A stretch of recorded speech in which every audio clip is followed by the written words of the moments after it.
ಮಕ್ಕಳಾಗಿಲ್ಲ ಅಂತ ಯೋಚನೆ ಮಾಡ್ತಿರೋ ದಂಪತಿಗಳಿಗೆ ಇಲ್ಲಿದೆ ನಿಮಗೊಂದು ಸುವರ್ಣಾವಕಾಶ. ಗರ್ಭಗುಡಿ IVF ಸೆಂಟರ್ ನಿಮಗಾಗಿ ತಂದಿದೆ ಪರಿಪೂರ್ಣ ಆಫರ್. IVF ಚಿಕಿತ್ಸೆ ಮೇಲೆ ಬರೋಬ್ಬರಿ 1 ಲಕ್ಷ ರೂಗಳ ಭಾರಿ ರಿಯಾಯಿತಿ. ಆಫರ್ ಪಡೆಯಲು 9071240005ಗೆ ಕಾಲ್ ಮಾಡಿ ಅಪಾಯಿಂಟ್ಮೆಂಟ್ ನ ಬುಕ್ ಮಾಡಿ. ಈ ಆಫರ್ ಡಿಸೆಂಬರ್ 31, 2024 ಮಾತ್ರ.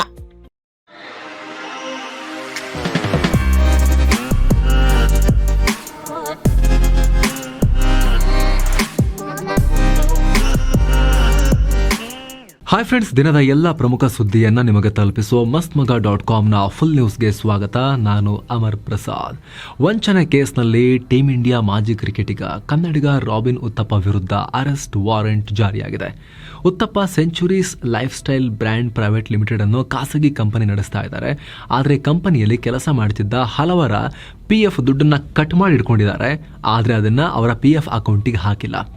ಸಂಬಳದಲ್ಲಿ PF ಹಣ ಕಟ್ ಮಾಡಿಕೊಂಡು 23 ಲಕ್ಷ ರೂಪಾಯಿ ಇಟ್ಕೊಂಡು ಅದನ್ನು ಅವರ ಅಕೌಂಟಿಗೆ PF ಕೊಟ್ಟಿಲ್ಲ ಅನ್ನೋದು ಆರೋಪ ಕೇಳಿಬಂದಿದೆ. ಹೀಗಾಗಿ ಈ ಕೇಸ್ನ ಗಂಭೀರವಾಗಿ ಪರಿಗಣಿಸುವಂತೆ ಹಾಗೂ ಉತ್ತಪ್ಪರನ್ನ ಬಂಧಿಸುವಂತೆ ಒತ್ತಾಯಿಸಿ EPFO regional commissioner Shadakshari Gopal Reddy ಅನ್ನೋರು ಪುಲಿಕೇಶಿನಗರ ಪೊಲೀಸರಿಗೆ ಪತ್ರ ಬರೆದಿದ್ರು. ಡಿಸೆಂಬರ್ 4ನೇ ತಾರೀಕು ಈ ಹಿನ್ನೆಲೆ ಉತ್ತಪ್ಪ ಅವರಿಗೆ ನೋಟಿಸ್ ಕೊಡೋಕೆ ಪೊಲೀಸರು ಅವರ ಮನೆಗೆ ಹೋಗಿದ್ರು. ಆದರೆ ಆ ವಿಳಾಸದಲ್ಲಿ ಉತ್ತಪ್ಪ ಅವರು ವಾಸ ಇಲ್ಲ ಅನ್ನೋದು ಗೊತ್ತಾಗ್ತಿದ್ದಂತೆ ಈ ಅರೆಸ್ಟ್ ವಾರೆಂಟ್ ಜಾರಿ ಮಾಡಲಾಗಿದೆ. ಅಂದಹಾಗೆ ಉತ್ತಪ್ಪ ಸದ್ಯ ತಮ್ಮ ಫ್ಯಾಮಿಲಿಯೊಂದಿಗೆ ದುಬೈನಲ್ಲಿ ನೆಲೆಸಿದ್ದಾರೆ. ಆದರೆ ಈ ಪ್ರಕರಣ ಸಂಬಂಧ ಅವರು ಬೆಂಗಳೂರಿಗೆ ಬರೋ ಸಾಧ್ಯತೆ ಇದೆ ಅಂತ ಹೇಳಲಾಗ್ತಿದೆ. ಅಂದಹಾಗೆ ಉತ್ತಪ್ಪ 2007ರ T20 ವರ್ಲ್ಡ್ ಕಪ್ ಟೈಮ್ನಲ್ಲಿ ಟೀಮ್ ಇಂಡಿಯಾದ ಸ್ಟಾರ್ ಬ್ಯಾಟರ್ ಆಗಿದ್ರು. ಭಾರತ ಹೊರಟು 46 ಏಕದಿನ 13 T20 ಪಂದ್ಯಗಳನ್ನು ಆಡಿದ್ದಾರೆ. ಇತ್ತೀಚೆಗಷ್ಟೇ ಪುಷ್ಪ 2 ಸ್ಕ್ರೀನಿಂಗ್ ವೇಳೆ ಹೈದರಾಬಾದ್ನ ಸಂಧ್ಯಾ ಥಿಯೇಟರ್ನಲ್ಲಿ ಕಾಲ್ತುಳಿತ ಉಂಟಾಗಿ ಓರ್ವ ಮಹಿಳೆ ಪ್ರಾಣ ಕಳ್ಕೊಂಡಿದ್ರು. ಈ ಸಂಬಂಧ ಚಿತ್ರತಂಡ ಬೇಜವಾಬ್ದಾರಿಯುತವಾಗಿ ನಡ್ಕೊಂಡಿದೆ ಅಂತ ತೆಲಂಗಾಣ CM ರೇವಂತ್ ರೆಡ್ಡಿ ಕಿಡಿಕಾರಿದ್ದಾರೆ. ತೆಲಂಗಾಣ ವಿಧಾನಸಭೆಯಲ್ಲಿ ಮಾತನಾಡಿರುವ ರೆಡ್ಡಿ, ಅಂದು ಥಿಯೇಟರ್ಗೆ ಬರೋಕೆ ಪೊಲೀಸರು ಅಲ್ಲು ಅರ್ಜುನ್ಗೆ ಅನುಮತಿ ನೀಡಿರಲಿಲ್ಲ. ಆದರೂ ನಿಯಮ ಉಲ್ಲಂಘಿಸಿ ಭೇಟಿ ನೀಡಿದ್ರು. ನಂತರ ಕಾಲ್ತುಳಿತದಲ್ಲಿ ಮಹಿಳೆ ಮೃತಪಟ್ಟಿದ್ದಾರೆ ಅನ್ನೋ ಮಾಹಿತಿ ಸಿಕ್ಕಿದ್ರು ಕೂಡ ಅಲ್ಲೇ ಕೂತು ಮೂವಿ ನೋಡೋಕೆ ಡಿಸೈಡ್ ಮಾಡಿದ್ರು.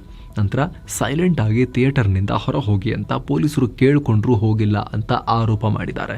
ಇನ್ನು AIMIM ಶಾಸಕ ಅಕ್ಬರುದ್ದೀನ್ ಓವೈಸಿ ಮಾತನಾಡಿ, ಕಾಲ್ ತುಳಿತದಿಂದ ಮಹಿಳೆ ಮೃತಪಟ್ಟಿರೋ ಬಗ್ಗೆ ಮಾಹಿತಿ ಸಿಕ್ಕ ತಕ್ಷಣ ಈಗ ನಮ್ಮ ಮೂವಿ ಹಿಟ್ ಆಗುತ್ತೆ ಅಂತ ಅಲ್ಲು ಅರ್ಜುನ್ ಹೇಳಿದ್ರು ಅಂತ ಆರೋಪಿಸಿದ್ದಾರೆ. ಆದ್ರಲ್ಲಿ ಅವರು ಅಲ್ಲು ಅರ್ಜುನ್ ಅವರ ಹೆಸರನ್ನೇ ಹೇಳಿಲ್ಲ, ಫಿಲ್ಮ್ ಸ್ಟಾರ್ ಅಂತ ಹೇಳಿದ್ದಾರೆ. ಇನ್ನು PM ನರೇಂದ್ರ ಮೋದಿ ಇದೀಗ ಮಿಡಲ್ ಈಸ್ಟ್ನ ಕುವೈತ್ನಲ್ಲಿ ಲ್ಯಾಂಡ್ ಆಗಿದ್ದಾರೆ. 43 ವರ್ಷಗಳಲ್ಲಿ ಕುವೈತ್ಗೆ ಕಾಲಿಟ್ಟ ಮೊದಲ ಭಾರತೀಯ ಪ್ರಧಾನಿ ಅಂತ ಕರೆಸ್ಕೊಂಡಿದ್ದಾರೆ. ಈ ವೇಳೆ ಮೋದಿಯನ್ನ ಅಲ್ಲಿನ ನಾಯಕರು ಮತ್ತು ಭಾರತೀಯ ಸಮುದಾಯದವರು ವೆಲ್ಕಮ್ ಮಾಡಿದ್ದಾರೆ. ನಂತರ ಕುವೈತ್ನಲ್ಲಿರೋ 101 ವರ್ಷ ವಯಸ್ಸಿನ ಇಂಡಿಯನ್ ಫಾರಿನ್ ಸರ್ವಿಸ್ ಮಾಜಿ ಅಧಿಕಾರಿ ಮಂಗಲ್ ಸೇನ್ ಹಾಂಡಾರನ್ನ ಭೇಟಿ ಮಾಡಿದ್ದಾರೆ. ಅಂದಹಾಗೆ ಮಂಗಲ್ ಸೇನ್ರ ಮೊಮ್ಮಗಳು ಮೀಟ್ ಮಾಡುವಂತೆ ಸೋಷಿಯಲ್ ಮೀಡಿಯಾ ಮೂಲಕ ಮೋದಿಗೆ ರಿಕ್ವೆಸ್ಟ್ ಮಾಡಿಕೊಂಡಿದ್ರು. ಇನ್ನು ರಾಮಾಯಣ ಮತ್ತು ಮಹಾಭಾರತವನ್ನ ಅರೇಬಿಕ್ ಭಾಷೆಗೆ ಟ್ರಾನ್ಸ್ಲೇಟ್ ಮಾಡಿ ಪಬ್ಲಿಷ್ ಮಾಡಿದ್ದ ಅಬ್ದುಲ್ ಲತೀಫ್ ಅಲ್ ನಡೆಫ್ ಮತ್ತು ಅಬ್ದುಲ್ಲಾ ಬ್ಯಾರೋನ್ರನ್ನ ಮೀಟ್ ಮಾಡಿದ್ದಾರೆ.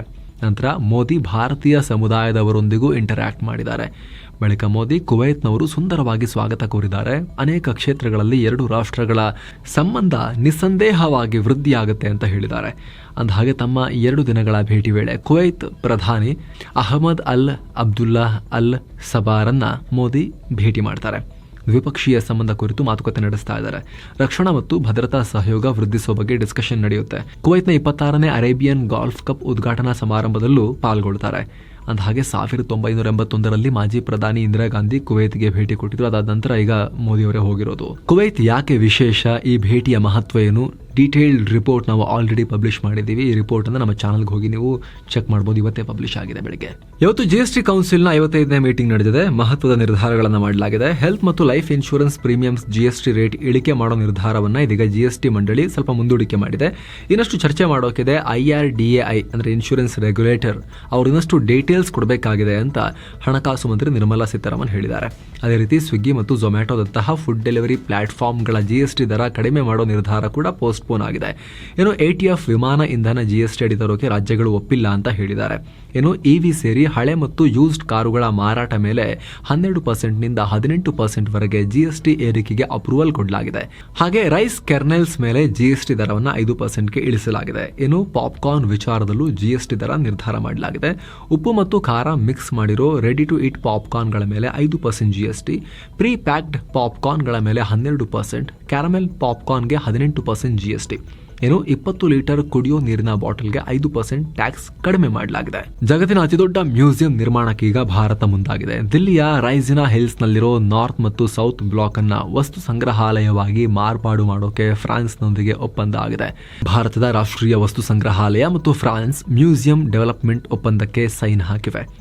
ಭಾರತ ವಿದೇಶಾಂಗ ಸಚಿವ ಎಸ್ ಜೈಶಂಕರ್ ಮಾಹಿತಿ ಕೊಟ್ಟಿದ್ದಾರೆ. ಇದನ್ನ ಯುಗ ಇನ್ ಭಾರತ್ ನ್ಯಾಷನಲ್ ಮ್ಯೂಸಿಯಂ ಅಂತ ಕರೆಯಲಾಗುತ್ತೆ. 1.17 ಲಕ್ಷ ಚದರ ಮೀಟರ್ ವಿಸ್ತೀರ್ಣದಲ್ಲಿ ಮ್ಯೂಸಿಯಂ ತಲೆ ಎತ್ತುತ್ತೆ. ಇದರಲ್ಲಿ 3 ಮಹಡಿಗಳು ಹಾಗೂ ಬೇಸ್ಮೆಂಟ್ನಲ್ಲಿ 950 ರೂಮ್ಗಳು ಇರುತ್ತೆ. ಭಾರತದ 5,000 ವರ್ಷಗಳ ಇತಿಹಾಸ ವಿವರಿಸೋ 8 ವಿಭಾಗಗಳು ಇದರಲ್ಲಿ ಇರ್ತವೆ. ತಮಿಳುನಾಡಿನ ಬಿಜೆಪಿ ರಾಜ್ಯಾಧ್ಯಕ್ಷ ಕೆ ಅಣ್ಣಾಮಲೈರನ್ನ ಪೊಲೀಸರು ವಶಕ್ಕೆ ಪಡೆದರು. ತಮಿಳುನಾಡಲ್ಲಿ ಡಿಎಂಕೆ ಸರ್ಕಾರ ಕೊಯಮತ್ತೂರು ಸ್ಫೋಟ ನಡೆಸಿದ ಉಗ್ರರನ್ನ ವೈಭವೀಕರಿಸ್ತಾ ಇದೆ. ಈ ಸ್ಫೋಟದ ಅಪರಾಧಿ ಎಸ್.ಎ. ಭಾಷಾನ ಮೃತದೇಹದ ಮೆರವಣಿಗೆಗೆ ಸರ್ಕಾರ ಅನುಮತಿ ಕೊಟ್ಟಿದೆ ಅಂತ ಹೇಳಿ ಇದನ್ನು ಖಂಡಿಸಿ ಬಿಜೆಪಿ ಬ್ಲ್ಯಾಕ್ ಡೇ ಹೆಸರಿನ ಪ್ರತಿಭಟನೆ ಆಯೋಜಿಸಿತ್ತು.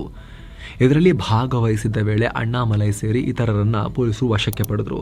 ಜೊತೆಗೆ ಈ ರ್ಯಾಲಿ ಮಾಡೋಕೆ ಬಿಜೆಪಿ ಪರ್ಮಿಷನ್ ಪಡೆದಿರಲಿಲ್ಲ, ಆದೇಶವನ್ನು ಉಲ್ಲಂಘಿಸಿದ್ದಾರೆ, ಹಾಗಾಗಿ ವಶಕ್ಕೆ ಪಡೆದ್ವಿ ಅಂತ ಪೊಲೀಸರು ಹೇಳಿದ್ದಾರೆ. ಅಂದಹಾಗೆ 1998ರ ತಮಿಳುನಾಡಿನ ಕೊಯಮತ್ತೂರಿನಲ್ಲಿನ ಈ ಸ್ಫೋಟದಲ್ಲಿ 58 ಜನ ಮೃತಪಟ್ಟಿದ್ರು, 200ಕ್ಕೂ ಅಧಿಕ ಜನ ಗಾಯಗೊಂಡಿದ್ರು. ಎಲ್ ಕೆ ಅಡ್ವಾಣಿ ಅವರನ್ನ ಟಾರ್ಗೆಟ್ ಮಾಡಿಕೊಂಡು ಈ ದಾಳಿ ನಡೆಸಲಾಗಿತ್ತು ಅಂತ ಹೇಳಲಾಗಿತ್ತು. ದಿಲ್ಲಿಯಲ್ಲಿ ವಿಧಾನಸಭಾ ಚುನಾವಣೆ ಸಮೀಪಿಸುತ್ತಿರೋ ಹೊತ್ತಲ್ಲಿ ಆಪ್ ಮುಖ್ಯಸ್ಥ ಅರವಿಂದ್ ಕೇಜ್ರಿವಾಲ್ಗೆ ಮತ್ತೊಂದು ಸಂಕಷ್ಟ ಎದುರಾಗಿದೆ. ಅಕ್ರಮ ಹಣ ವರ್ಗಾವಣೆ ಕೇಸ್ನ ವಿಚಾರಣೆಗೆ ಇಡಿ ತನಿಖೆಗೆ ಇದೀಗ Delhi lieutenant governor VK. Saxena ಅನುಮತಿ ಕೊಟ್ಟಿದ್ದಾರೆ. ಅಂದಹಾಗೆ ಕೇಜ್ರಿವಾಲ್ ಮತ್ತು ಮನೀಶ್ ಸಿಸೋಡಿಯಾ 100 ಕೋಟಿ ಲಂಚ ಪಡೆಯುವ ಸಲುವಾಗಿ 2021-22ನೇ ಸಾಲಿನ ಅಬಕಾರಿ ನೀತಿಯಲ್ಲಿ ಬದಲಾವಣೆ ತಂದಿದ್ರು. ಆ ಹಣವನ್ನು ಗೋವಾ ಚುನಾವಣೆಗೆ ಬಳಸಿದ್ರು ಅಂತ ಆರೋಪ ಮಾಡಲಾಗಿತ್ತು. ಈ ಸಂಬಂಧ ಇಡಿ ಮತ್ತು ಸಿಬಿಐ ಪ್ರತ್ಯೇಕವಾಗಿ ಅಕ್ರಮ ಹಣ ವಂಚನೆ ಮತ್ತು ಭ್ರಷ್ಟಾಚಾರ ಕೇಸ್ಗಳಲ್ಲಿ ಕೇಜ್ರಿವಾಲ್ರನ್ನ ಮಾರ್ಚ್ 21 ಮತ್ತು ಜೂನ್ 26ನೇ ತಾರೀಕು ಬಂಧನಕ್ಕೊಳಪಡಿಸಿದ್ರು. ನಂತರ 2 ಕೇಸ್ಗಳಲ್ಲಿ ಸುಪ್ರೀಂ ಕೋರ್ಟ್ ಕೇಜ್ರಿವಾಲ್ರಿಗೆ ರಿಲೀಫ್ ನೀಡಿತ್ತು. ಇದೀಗ ಮತ್ತೆ ಅವರ ವಿಚಾರಣೆಗೆ ಅನುಮತಿ ಸಿಕ್ಕಿದೆ. ಸಚಿವೆ ಲಕ್ಷ್ಮಿ ಹೆಬ್ಬಾಳ್ಕರ್ ವಿರುದ್ಧದ ಅಶ್ಲೀಲ ಪದ ಬಳಕೆ ಪ್ರಕರಣದ ವಿಚಾರವಾಗಿ ಬಿಜೆಪಿ ಎಂಎಲ್ಸಿ ಸಿಟಿ ರವಿ ಸ್ಫೋಟಕ ಮಾಹಿತಿ ಹೊರಹಾಕಿದ್ದಾರೆ. ನನ್ನನ್ನು ಬಂಧಿಸಿದ ನಂತರ ಗುರುವಾರ ತಡರಾತ್ರಿ ಪೊಲೀಸರು ನನ್ನ ಬಳಿ ಫೋನ್ ಕಿತ್ತುಕೊಳ್ಳೋಕೆ ಪ್ರಯತ್ನ ಪಟ್ಟರು. ನನ್ನ ಮೇಲೆ ಹಲ್ಲೆಯಾಗಿರೋದಕ್ಕೆ ವಿಡಿಯೋ ಇದೆ. ಈಗಲೂ ನನಗೆ ಜೀವ ಬೆದರಿಕೆ ಇದೆ. ನನಗೆ ರಕ್ಷಣೆ ಕೊಡೋದು ಸರ್ಕಾರದ ಜವಾಬ್ದಾರಿ. ಬೆಳಗಾವಿ ಆಯುಕ್ತ, ಎಸ್ಪಿ ಮತ್ತು ಇನ್ನಿತರ ಅಧಿಕಾರಿಗಳು ನನ್ನ ಜೊತೆ ನಡ್ಕೊಂಡ ರೀತಿ ನಿಗೂಢವಾಗಿತ್ತು. ಪೊಲೀಸರ ಅಧಿಕೃತ ಫೋನ್, ಖಾಸಗಿ ಫೋನ್ ಕಾಲ್ ಬಗ್ಗೆ ತನಿಖೆಯಾಗಲಿ. ನನ್ನ ಫೋನ್ ಟ್ಯಾಪಿಂಗ್ ಆಗ್ತಾ ಇದೆ. ಪ್ರಕರಣದ ಬಗ್ಗೆ ನ್ಯಾಯಾಂಗ ತನಿಖೆ ಆಗಬೇಕು ಅಂತ ರವಿ ಆಗ್ರಹ ಮಾಡಿದ್ದಾರೆ. ಸಿಟಿ ರವಿ ಬಂಧನ ಖಂಡಿಸಿ ಚಿಕ್ಕಮಗಳೂರಿನಲ್ಲಿ ಪ್ರತಿಭಟನೆ ನಡೆಸಿದ್ದ 100ಕ್ಕೂ ಅಧಿಕ ಬಿಜೆಪಿ ಕಾರ್ಯಕರ್ತರ ಮೇಲೆ ಎಫ್ಐಆರ್ ಆಗಿದೆ. ಅಲ್ಲದೆ ಚಿಕ್ಕಮಗಳೂರು ಜಿಲ್ಲಾ ಘಟಕದ ಬಿಜೆಪಿ ಅಧ್ಯಕ್ಷ ದೇವರಾಜ್ ಶೆಟ್ಟಿ, ಯುವ ಮೋರ್ಚಾ ಜಿಲ್ಲಾಧ್ಯಕ್ಷ ಸಂತೋಷ್ ಸೇರಿ ಹಲವರ ವಿರುದ್ಧ ಬಸವನಹಳ್ಳಿ ಠಾಣೆಯಲ್ಲಿ 5, ಚಿಕ್ಕಮಗಳೂರು ನಗರ ಠಾಣೆಯಲ್ಲಿ 3 ಪ್ರತ್ಯೇಕ ಕೇಸ್ಗಳು ದಾಖಲಾಗಿವೆ. ಅತ್ತ ಸಿಟಿ ರವಿ ಅವರ ವಿಧಾನ ಪರಿಷತ್ ಸದಸ್ಯತ್ವ ರದ್ದತಿಗೆ ಆಗ್ರಹಿಸಿ ಲಕ್ಷ್ಮಿ ಹೆಬ್ಬಾಳ್ಕರ್ ಬೆಂಬಲಿಗರು ಬೆಳಗಾವಿಯಲ್ಲಿ ಪ್ರತಿಭಟನೆ ಮಾಡಿದ್ದಾರೆ. ಜಾತಿ ನಿಂದನೆ ಆರೋಪದಡಿ ಬೆಂಗಳೂರಿನ ಐಐಎಂ ಇಂಡಿಯನ್ ಇನ್ಸ್ಟಿಟ್ಯೂಟ್ ಆಫ್ ಮ್ಯಾನೇಜ್ಮೆಂಟ್ನ ಡೈರೆಕ್ಟರ್ ಸೇರಿದಂತೆ 8 ಜನರ ಮೇಲೆ ಭಾರತೀಯ ನ್ಯಾಯ ಸಂಹಿತೆ ಮತ್ತು ಅಟ್ರಾಸಿಟಿ ಆಕ್ಟ್ನ ಅಡಿಯಲ್ಲಿ ಕೇಸ್ ಆಗಿದೆ. ಇದೇ ಸಂಸ್ಥೆಯ ಪ್ರಾಧ್ಯಾಪಕ ಗೋಪಾಲ್ ದಾಸ್ ಅನ್ನೋರು ನೀಡಿದ ದೂರನ್ನು ಆಧರಿಸಿ ಬೆಂಗಳೂರಿನ ಮೈಕೋ ಲೇಔಟ್ ಪೊಲೀಸ್ ಸ್ಟೇಷನ್ನಲ್ಲಿ ಕೇಸ್ ಆಗಿದೆ. ಅಂದಹಾಗೆ ಗೋಪಾಲ್ ದಾಸ್ ಕೆಲಸ ಮಾಡೋ ಜಾಗದಲ್ಲಿ ಅವರ ಜಾತಿಯನ್ನು ಉಲ್ಲೇಖಿಸಿ ಹೀಯಾಳಿಸಲಾಗ್ತಾ ಇತ್ತು ಅನ್ನೋ ಆರೋಪ ಮಾಡಲಾಗಿತ್ತು. ದೇಶಾದ್ಯಂತ ತೀವ್ರ ಚರ್ಚೆಗೆ ಕಾರಣವಾಗಿದ್ದ ಬೆಂಗಳೂರಿನ ಟೆಕ್ಕಿ ಅತುಲ್ ಸುಭಾಷ್ ಕೇಸ್ನಲ್ಲಿ ಇದೀಗ ಮತ್ತೊಂದು ಬೆಳವಣಿಗೆಯಾಗಿದೆ. ಅತುಲ್ ಸುಭಾಷ್ರ 4 ವರ್ಷದ ಮಗನ ವಿಚಾರ ಇದೀಗ ಸುಪ್ರೀಂ ಕೋರ್ಟ್ ಮೆಟ್ಟಿಲೇರಿದೆ. ಅಂದಹಾಗೆ 4 ವರ್ಷದ ಮಗನ ವಿಚಾರವಾಗಿ ಅತುಲ್ ಸುಭಾಷ್ರ ತಾಯಿ ನನ್ನ ಮೊಮ್ಮಗನನ್ನ ನನ್ನ ಸುಪರ್ದಿಗೆ ನೀಡಿ ಅಂತ ಸುಪ್ರೀಂ ಕೋರ್ಟ್ನಲ್ಲಿ ಅರ್ಜಿ ಸಲ್ಲಿಸಿದರು. ಇದೀಗ ಈ ಘಟನೆ ಬಗ್ಗೆ ಸ್ಪಷ್ಟನೆ ಕೊಡುವಂತೆ ಉತ್ತರ ಪ್ರದೇಶ, ಹರಿಯಾಣ, ಕರ್ನಾಟಕ ಸರ್ಕಾರಗಳಿಗೆ ಸುಪ್ರೀಂ ಕೋರ್ಟ್ ನೋಟಿಸ್ ನೀಡಿದೆ.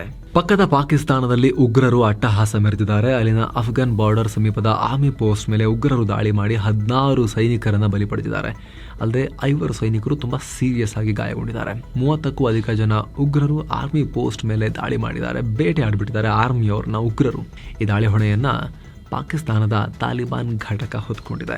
ಈಗ ಇತರ ಸುದ್ದಿಗಳ ಕ್ವಿಕ್ ರೌಂಡ್ ಅಪ್ ನೋಡ್ತಾ ಹೋಗೋಣ. ಮುಂದಿನ ಜನವರಿಯಲ್ಲಿ ಬೆಂಗಳೂರಲ್ಲಿ ಅಮೆರಿಕದ ಕಾನ್ಸುಲೇಟ್ ಕಚೇರಿ ಓಪನ್ ಮಾಡಲಾಗುತ್ತೆ. ಈ ಸಂಬಂಧ ನಾವು ಕೆಲಸ ಮಾಡ್ತಾ ಇದ್ದೀವಿ ಅಂತ ಭಾರತದಲ್ಲಿರುವ ಅಮೆರಿಕನ್ ರಾಯಭಾರಿ ಎರಿಕ್ ಗಾರ್ಸಿಟಿ ಹೇಳಿದ್ದಾರೆ. ಇನ್ನು ಮುಂದೆ ಅಮೆರಿಕದ ವೀಸಾ ಪಡೆಯೋಕೆ ಹೈದರಾಬಾದ್ಗೆ, ಚೆನ್ನೈಗೆ ಹಾರೋ ಅವಶ್ಯಕತೆ ಇಲ್ಲ. ಬೆಂಗಳೂರಿನಲ್ಲೇ ಈ ಫೆಸಿಲಿಟಿ ಸಿಗುತ್ತೆ. ಸುಪ್ರೀಂ ಕೋರ್ಟ್ನ ನಿವೃತ್ತ ನ್ಯಾಯಾಧೀಶ ಮದನ್ ಲೋಕುರ್ ಅವರನ್ನ ವಿಶ್ವಸಂಸ್ಥೆಯ ಆಂತರಿಕ ನ್ಯಾಯಮಂಡಳಿಯ ಮುಖ್ಯಸ್ಥರನ್ನಾಗಿ ನೇಮಕ ಮಾಡಲಾಗಿದೆ. ವಿಶ್ವಸಂಸ್ಥೆಯ ಮುಖ್ಯ ಕಾರ್ಯದರ್ಶಿ ಕಾರ್ಯದರ್ಶಿ ಆಂಟೋನಿಯೋ ಗುಟೆರಸ್ ಮೊದಲರನ್ನು ನೇಮಕ ಮಾಡಿದ್ದಾರೆ. 2028 ನವೆಂಬರ್ 12ರವರೆಗೂ ಆ ಪೊಸಿಷನ್ ನಲ್ಲಿ ಇರ್ತಾರೆ ಇವರು. ಕರ್ನಾಟಕದ ಯಾದಗಿರಿ ಜಿಲ್ಲೆಯ ಗೋಗಿ ಗ್ರಾಮದಲ್ಲಿ ಯುರೇನಿಯಂ ಗಣಿಗಾರಿಕೆಗೆ ತಯಾರಿ ಶುರುವಾಗಿದೆ. ಈ ವಿಚಾರವಾಗಿ ಸ್ಥಳೀಯರಿಂದ ಸಾಕಷ್ಟು ವಿರೋಧ ವ್ಯಕ್ತ ಆಗಿತ್ತು. ಆದರೆ ಈಗ ಅವರಿಗೆಲ್ಲ ಸ್ವಲ್ಪ ಸಮಾಧಾನ ಮಾಡಿ ಗಣಿಗಾರಿಕೆಯನ್ನ ಆರಂಭ ಮಾಡಲಾಗ್ತಿದೆ. ಗಣಿಗಾರಿಕೆಯಿಂದ ಏನು ಪ್ರಾಬ್ಲಮ್ ಆಗಲ್ಲ, ತಲೆ ಕೆಡಿಸ್ಕೋಬೇಡಿ ಅಂತ ಹೇಳಿ. ಇನ್ನು ಭಕ್ತನೊಬ್ಬ ದೇವರ ಹುಂಡಿಗೆ ಕಾಣಿಕೆ ಹಾಕುವ ಅರ್ಜೆಂಟ್ ಅಲ್ಲಿ ಅವರ ಆಪಲ್ ಐಫೋನ್ ಹುಂಡಿಗೆ ಬಿದ್ದಿರೋ ಘಟನೆ ತಮಿಳುನಾಡಿನ ತಿರುಪೂರ್ನಲ್ಲಿರೋ ಅರುಳ್ಮಿಗು ಕಂದಸ್ವಾಮಿ ದೇವಸ್ಥಾನದಲ್ಲಿ ಆಗಿದೆ. ವಾಪಸ್ ಕೊಡಿ ಅಂತ ಕೇಳಿದಾಗ ದೇವಸ್ಥಾನದ ಆಡಳಿತಾಧಿಕಾರಿಗಳು ದೇವರಿಗೆ ಹಾಕಿದಿರಿ, ಹೋಗಿದೆ ಬಿಡಿ ಅಂತ ಹೇಳಿ ವಾಪಸ್ ಕಳಿಸಿದ್ದಾರೆ. ಸೊ ಫ್ರೆಂಡ್ಸ್, ಇದಾಗಿತ್ತು ಇವತ್ತಿನ ಫುಲ್ ನ್ಯೂಸ್. ನಾವು ಕೊಯ್ದಿಲ್ಲ, ಎಳೆದಿಲ್ಲ, ಕಿರ್ಚಾಡಿಲ್ಲ, ಸುದ್ದಿ ರೀತಿಯಲ್ಲಿ ನಿಮಗೆ ತಲುಪಿಸುವ ಪ್ರಯತ್ನವನ್ನು ಮಾಡಿದ್ದೀವಿ. ನಮ್ಮ ಈ ಪ್ರಯತ್ನ ನಿಮಗೆ ಇಷ್ಟ ಆಗ್ತಾ ಇದ್ರೆ ದಯವಿಟ್ಟು mastmaga.com ಚಾನಲ್ಗೆ ಸಬ್ಸ್ಕ್ರೈಬ್ ಮಾಡಿ. ಪಕ್ಕದ ಬೆಲ್ ಐಕಾನ್ ಮೇಲೆ ಕ್ಲಿಕ್ ಮಾಡೋದನ್ನ ಯಾವುದೇ ಕಾರಣಕ್ಕೂ ಮರಿಬೇಡಿ. ಮತ್ತೆ ಭೇಟಿ ಆಗ್ತಿರೋಣ ಸ್ನೇಹಿತರೆ. ನಮಸ್ತೆ.